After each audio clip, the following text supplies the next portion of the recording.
Okay, we are done with the words here. Have a Korean. See you next days. Bye.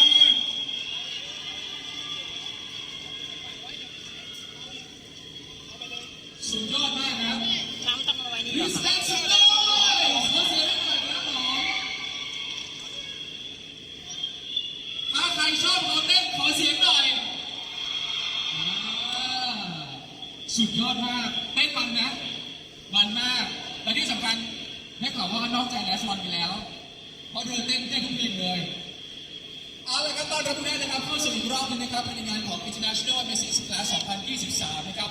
Welcome all of you to the International Amazing Splash 2023. Did you enjoy it?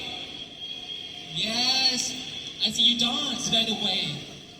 Right. ซึ่งเดี๋ยวต่อจากนี้ไปครับเดี๋ยวเราจะมีอีกหนึ่งการแสดงครับเป็นกันแล้วว่าพักผ่อนหน่อยเมื่อกี้กันเรียกว่าเต้นโยกไปเยอะแยะมากมายแล้วนะครับเดี๋ยวนี้เราจะมาพักผ่อนบรรยากาศสบายๆครับมุกไปที่ประเทศจีนกันบ้างนะครับจะได้เห็นกับการแสดงของ 12 ปันนาบอกเลยว่าอันนี้สนุกมากๆแล้วก็วันนี้นอกเหนือจากนี้นะครับเดี๋ยวจะทุกคนไปดูเลยครับด้านโน้นมีกิจกรรมในการค้นหาทอง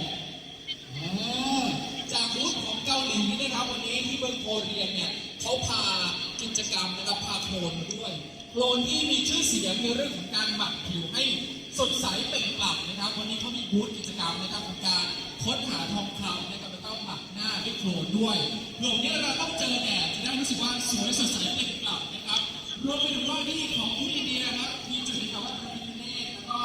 จุดในการโชว์ของคนหุ่นโชว์2 รอบ